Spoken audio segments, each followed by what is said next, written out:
Good evening and welcome to the Rendezvous program. My name is Peter Talbot and I will be substitute hosting for Ron this evening.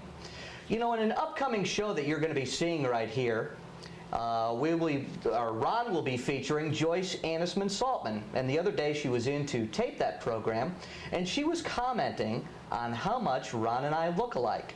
So when Ron needed a substitute host for a program, I thought it was only fair that I substitute host for him, because maybe you wouldn't know the difference between what he looks like and what I look like. Anyway, to get into today's Rendezvous program, I'm very pleased to have as my special guest, Ron Gagliardi. Hello, Ron, Peter. Thanks for being here on the show. My pleasure. It's strange to be on this side of the set. That's right. I normally put you over here, right, and make you right. sit here when you do the program. Scary. Anyway, we are in the Planning Your Wedding the Bridal Path series.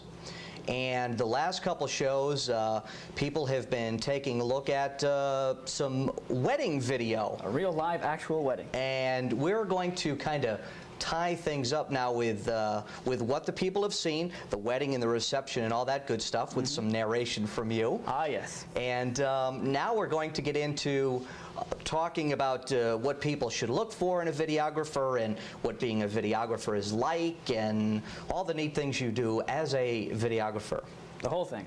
So let me start out by asking some questions. I know you've graciously prepared me some questions. I have some of my own that we'd like to get into. So let's just jump right into this. Oh boy. Now, when someone has a videographer, do you recommend that they also have a photographer? Well, the way it's been working out is most often people hire the photographer first because that is the traditional thing to have, and everyone wants a photographer. I would never recommend to anyone to have just a videographer and not have a photographer. So in answer to your question, yes, you should have both. Okay. And how does one go about choosing a videographer to video their wedding? Okay, there's a couple of different methods. You can look in the yellow pages, or you can look in a newspaper under the bridal section and see what videographers are listed there. If you were to do that, you would miss me completely, because I'm one of those videographers that does not advertise. I find that for myself, the word-of-mouth method works the best, because if a person has either seen your work or heard about your work from someone else, it's a lot easier to sell them, because they know that someone in the world thinks that you do a good job. So if I were someone in the audience, I would either try to see someone's work at an actual wedding you're attending and get an impression from that, or get some recommendations from someone that you know. Now, I know that you keep extremely busy throughout the year and that you do numerous weddings. Is that another reason why you choose not to advertise yellow pages or whatever? I would think that you'd want to guarantee that you were booked up, and obviously you do well with the word-of-mouth format, but do you find that it's closer and you do better that way, or is there other reasons why you don't advertise and just go with that? Well, advertising is kind of expensive, number one, and although I was in advertising for a while myself, and I do recommend it to businesses and people, for myself, if I were to advertise, I'd probably end up with even more jobs, and as it is now, I average about 40 weddings and about 20 bar mitzvahs a year, and also some birthday parties and a few commercial things and some sport things. So if I were to get too many more jobs, I'd have to quit my full-time job, which is teaching, and go into video full-time, and I don't think I want to do that. I think I would miss the children too much in my classroom, and I'd then be under a lot of pressure to make sure that I had a lot of jobs. This way, you know, I can do them, I can not do them. It doesn't make that much difference. Someone might say all photographers, all videographers, all florists are the same. You get one for a wedding, it's going to be the same whether you get one or the other, and you're getting a guy that's going to show up and he's going to videotape my wedding, or he's going to take pictures at my wedding. Yeah. Now, there are differences in videographers, so why don't you tell us what some of the differences, as subtle as they may be or as obvious as they may be, that distinguish videographers. Okay, first let me put my glasses up on my nose here. One of the things that distinguishes one videographer from another is years of experience. Judging from myself, I can give you a little background on me. I've been in it for 10 years, which is a long time for home video. I've made some mistakes as a videographer, most of them in my early years. And now I can say to people with 10 years of experience, I'm pretty sure I know what I'm doing. If you have someone that's just getting into video, you may have someone who has not made those mistakes yet, and they may be making those mistakes on your job. And this is not to put down someone who's new, but just like in anything, the people who have the experience are usually the people that do the better job, and those are the folks that most people go for. Another thing, if you've been in the business for a fairly long time, you can afford the more expensive up to the minute equipment, the state-of-the-art stuff. And those people who are just getting into it, they may not have the money to afford the best equipment. So that's another way of thinking about, who you should get. Don't you get into a catch-22 here, though? Someone just starting, who has had some training, whether it be college training or has done a lot of video work, and hasn't set up his business of being a videographer. Mm-hmm. Now, this individual may be very good, but yet now he doesn't have the obvious experience that you have in doing that. How does one get the experience that you need to be an experienced videographer? Okay, that's a real easy question. The best way to do it is to apprentice to someone who's already been in the business. And that way they can teach you the ins and outs, and within 2 to 3 years you can get 4 or 5 years of experience, and then you can go out on your own, or you can stay with that person. For example, the people that trained me 10 years ago, I still freelance for them. And when I said I do 40 weddings and 20 bar mitzvahs, those are not all on my own. Some of them are freelance for their company and for others. So that's one way to get a lot of experience quickly.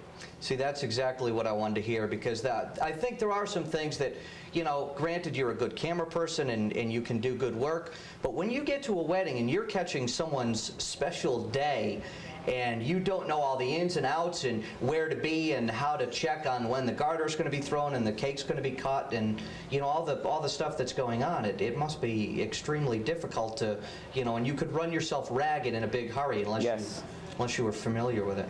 Well, that's one of the things I wanted to get into. In my company, we always have a 2-person crew on every job. We do that, number one, it relieves stress from the main videographer, the master videographer, but number two, it gives us a backup tape with which we can fix any mistakes that might occur. You never know when one of these extravagant pieces of equipment is going to go down on you, and on occasion you can still be taping with a camera or a camcorder and not know that something has happened, and everything will look like everything's going well, but when you play the tape back, you may have glitches, you may have no sound, and it's good to have a backup tape. If there were one thing I were to tell people to watch out for, it's watch out for a 1-person crew. Now, this is not to say don't hire them, but one of the things you would want to check is, do they have backup equipment, and will the equipment be on site, ready to go, should something go wrong? For example, I was doing a wedding a few years ago, and just as the bride was coming down the aisle, my camera started to sprout smoke. And there were all these kind of electrical sounds and things, and I realized that I was in deep trouble, so I signaled my partner that I was dead and that he was number one. And because of that, we were able to get the shot and satisfy the customer. And then as soon as I got an opportunity, I went out to the other room and picked up my second set of equipment and continued taping with the two tapes. See, that must be not only 2 crews, but I would think, like you're saying there, in this instance, you needed backup equipment. Yes. That maybe a lot of people don't carry. They carry one camera. That's difficult to say. It is, yes. Carry one camera, and if that goes, then it's like, well, gee, I'm sorry, my camera's gone, and you're not going to have a videotape ever. That's very important. If someone is just starting out, not only may they not be able to afford the state-of-the-art equipment, but they may not be able to have the backup set. And on our jobs, we always have the 2 videographers, each with 2 sets of equipment, so that we're set to go no matter what happens. Now, I recently recommended an individual give you a call to a good friend of mine will be getting married in November of this coming year. And I said, well, if you need someone to video, you should get in touch with Ron Gagliardi. Now, let's step through this. Okay. This individual calls you.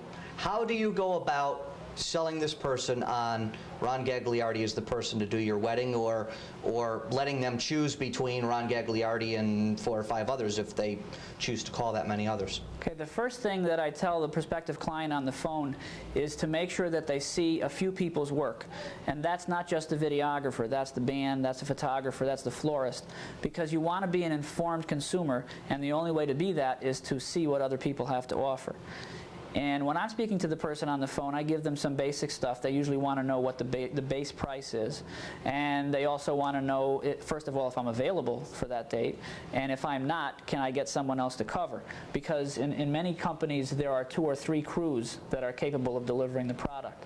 For example, in my company, we have myself as the master videographer, and then a few people that we use, or who we use rather, to help us out. And then there's my partner, who we also consider a master videographer. So if we both can't be on a job, one of us can be on one job with one of the assistants, and then he can be on another job with another one of the assistants. So anyway, there we go, back to the phone call. They also like to know, do we require deposits, and do we have contracts and all that kind of stuff. And in my company, I don't like those. If I get a deposit and somebody cancels their wedding for some reason, I don't want to make money on their misfortune. So when I tell them that I don't like deposits, they go, what? You know, everybody wants deposits. And I don't think that's fair to people. But again, that's not to say that other businessmen shouldn't do this and that it's not a good practice. It can save some problems in some situations. But in 8 years on my own, I did say I was in for 10 years, but only 8 years with my own company. I think only 2 or 3 people canceled out on me where I would have gotten their money if I had had a deposit. But I probably wouldn't have taken it anyway. The contract situation can be a problem. Contracts can be very full of legalese, and I don't like legalese because I don't understand it, and most of the people that I deal with have no need to understand it, so I don't use them. What about coming up with a Ron Gagliardi contract that's in Ronnie's instead of legalese? Well, I have. On occasion, I think maybe 3 or 4 people have requested that they have something in writing to know that I'm going to show up. So I just write something out in my own hand. I will be there. Yeah, right. Signed Ron, yeah. That's about all you can do, really. I find it unnecessary, and I think some people kind of find it refreshing that they don't have to go through all this stuff. And let's see. Oh, yes, I do recommend to the prospective client talking to me on the phone that they see my work at a home demo. And I usually like to come to their house because it's kind of more familiar for them. They're a little more comfortable. And I come to their house usually on an evening during the week and stay there anywhere from an hour to 2, depending on how friendly we get talking. And I show them various jobs that I've done. Now, there's something very important that comes into this. Yeah, I was going to say, what do you look for in a demo tape, and couldn't you make this wonderful demo tape that really isn't a representation of your work? Yes, that's the thing to look out for. When I first started carrying around a demo tape, I felt that the people wanted to see highlights of my work, and that therefore I should put together this wonderful highlight tape, and that's what I did. And I realized after a while that I wasn't giving them a true picture of what I do, because I was only showing them the best stuff, and I felt that it was unfair to the client. So what I do now is I come equipped with maybe 5 or 6 full tapes, and I have them queued up at spots where I'd like to show them something, for example, how I interview, or how we do the invitation on the beginning. And I show them those parts, and then I say, now you're free to fast forward or fast reverse to any part of the tape, any one of these tapes, and look at it for as long as you want. And I think what that does for them is it gives them the confidence that here's a guy that's fairly in touch with what he's doing, and he's confident with his work that he doesn't mind whatever I see. And I sometimes even bring my worst weddings on demos. Just to show an array of... Well, it turns out that my worst weddings ended up being my best weddings when I fixed them. Okay. So it shows the person that's the prospective client that even if something happens that is a major blow to the tape, that it can be fixed. One example would be when a camera that I was using went down and I was not able to know it at the time, and the shots that I wanted just weren't there, and I had to fill in with shots from the backup tape. And that's able to come out in the demo tape to show them that. Now, I don't want to give the audience out there the impression like Ron Gagliardi should be the only one you call if you want a video done. But one of the things that you do, that I know you do, that you know I know you know that you do. Yes, I know you know that. I know you know. Is that you give the couple a tape that very same day. Yes. Which is something almost unheard of, and I was shocked and amazed when I heard it. Why don't you talk a little bit about that? Because I think it's important. I think it's interesting what you do. Okay. I try to treat my clients as I would like to be treated if I were the client. And if I were giving the wedding for my daughter and had friends and relatives in from out of town, they would probably only be there for that weekend. And I would want to be able to show them the tape without having to make 20 or 30 copies and sending it out all over the United States. So I would want to be able to have that tape that night or that next day so that I could show it to the guests. And I think most guests appreciate being able to see themselves and to see how the videographer saw the wedding. So I determined from the beginning that I was going to give both tapes, the backup tape and the master tape, to the client that night.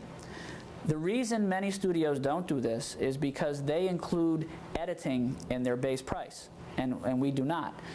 Editing can be a very good thing, because if you have camera A on the side of the altar and camera B up in the balcony, you might want to go from one to the other on your master tape. And if my clients request that, I get the tapes back from them and do some of that, but I charge them a little extra for that.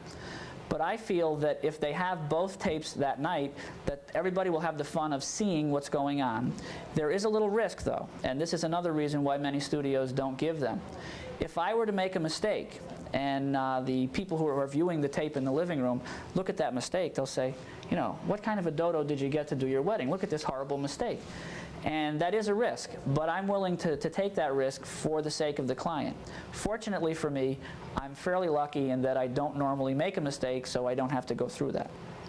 I see. I don't see luck coming into it. I think you're professional in what you do, and I think that plays a lot. You're confident enough in your work, and you know from doing this what you can pull off and what you can't, so that you know when you give them something. And here I am speaking for you again. Ah, yes. Well, see, it helps the way you were trained.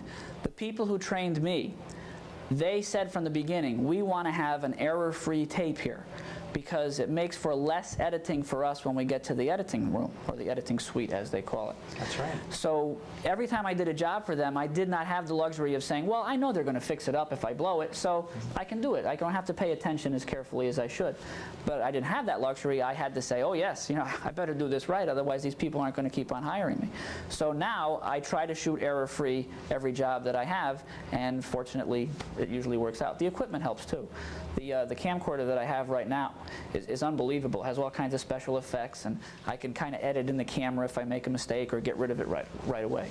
Excuse me. Sounded good. The voice left me. I would like you to speak on some of the little things. Little things, meaning things that people don't often think about, but really come into play at some point. One being, I hire a videographer. Do I have to feed this individual? Well, normally anybody you hire who's going to be there for the full day, and that includes the photographer and the band and the videographer, they do need something to eat.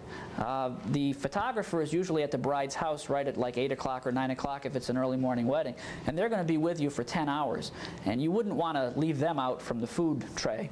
The band is there for 4 to 5 hours, and they actually don't need to eat, but you'll find in most contracts the band requires that they eat what everyone else is eating. The videographer can be there from the bride's house, but most often is there just from the beginning of the wedding through to the end of the reception, and that can be 7 or 8 hours, and they can get hungry also toting those camcorders or cameras around, and you don't want them to go out to McDonald's or one of the other fast food places and come back with a bag. So my recommendation would be to feed them something.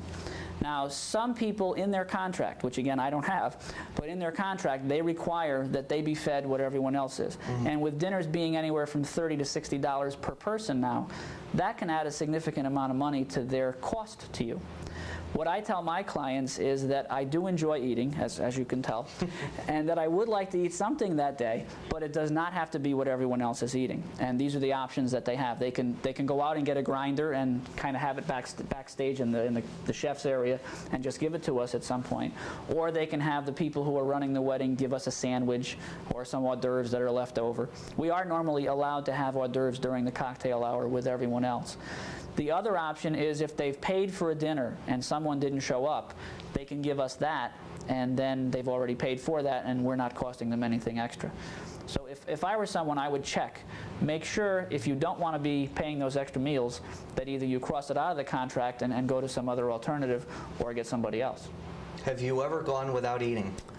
Yes, there have been a few times, and most often not because of the client refusing to give us something. It's been because we were so busy taping that we didn't have time to eat. And that's happened maybe 4 or 5 times, but it's not that common. Most weddings do have lulls every so often. The particular occasions that this occurred, it was just something happened constantly, and we couldn't afford not to tape all the time. One of the other things that comes to mind is tipping. Ah, yes. Is it required that you get a 15% gratuity if the client so chooses, or does the father of the bride come over and say, here's a few bucks, thanks for doing a good job, or what's your policy on that, or is there a set policy? Well, tipping doesn't normally occur at weddings as far as I've seen. Usually the band is getting a pretty stiff price, and they don't need any more money, and the videographer is getting a pretty hefty price, and he doesn't need any more, and the photographer is going to get a nice bundle, and he doesn't need any more, or she. But occasionally people do want to tip. And I've been tipped in 10 years maybe 4 or 5 times, which hopefully isn't an indication of how great my work is, but it's an indication of that people don't normally think about it. But if you were thinking about it, my advice would be to tip a person in advance of their day's work.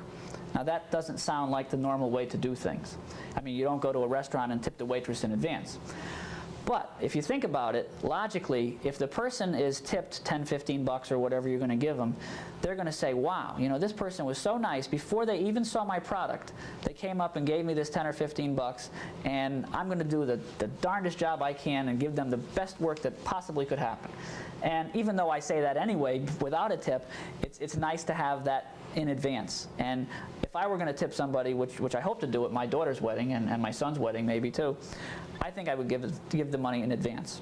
But this is not a request for a tip, ladies and gentlemen. I don't need a tip. You could give them a tip like, watch out for the trolley cars. Yes, that would be one. Don't take any wooden nickels, or that would be George Washington in the Fifth at Hialeah, or some kind of tip like that. There you go. That would be a good one too. Yes. Talk to me about being a videographer. Well, I have 2 jobs.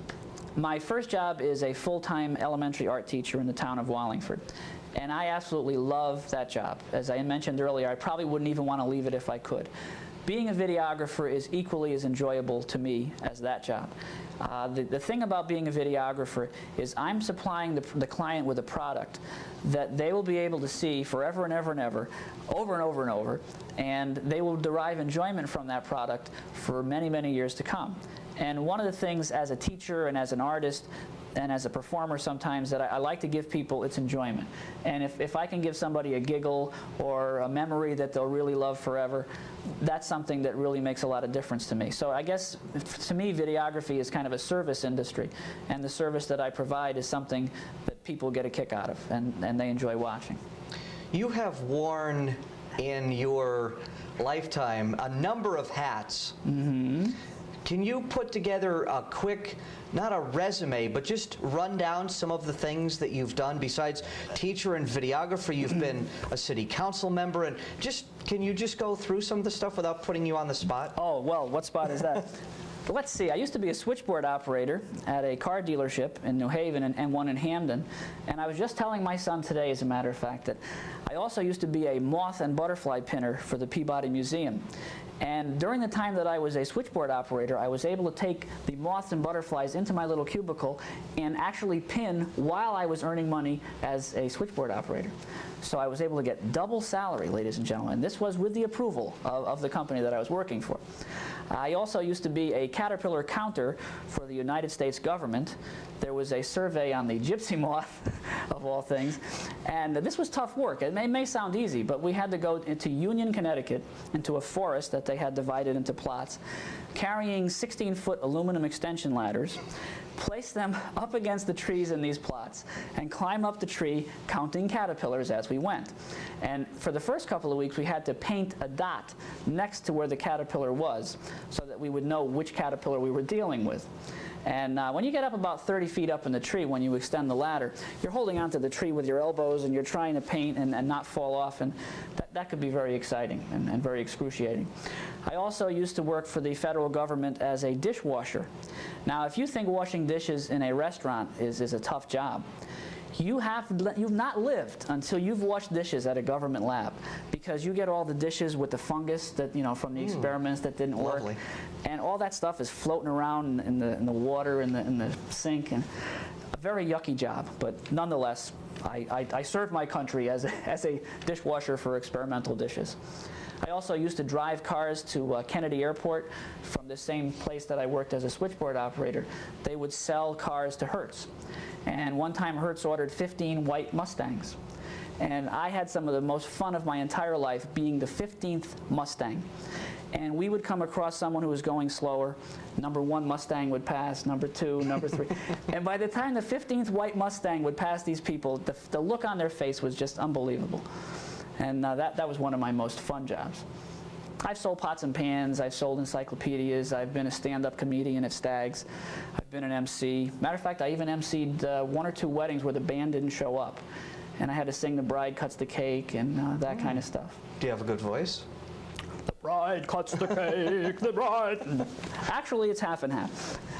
Give a good Tarzan call, but we'd wreck our sound levels in here if I tried that. How often do snafus occur at weddings? Have you ever seen, let's put it this way, have you ever seen a perfect wedding where from start to finish everything is gone without a hitch of some type? Or there are a few, but most often something happens for somebody that they didn't expect. Like for us, for example, sometimes we'll expect to set up the camera here and the clergyman or someone else will tell us we can't do that. You never know what's going to happen. It's a place where you have to be on your toes all the time. Being a wedding anything is tough work. But there are some things that go on behind the scenes that maybe the family and the couple don't know about, and that may be one of the instances where, you know, they never know that your location got changed. I mean, from their perspective, where they felt everything was perfect. And have you ever done a wedding where the couple has just been like so disappointed after it was all over?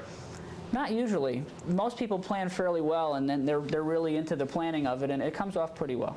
The only time I saw brides and grooms arguing was once at the altar where somebody didn't have the ring and they were arguing who was supposed to have it.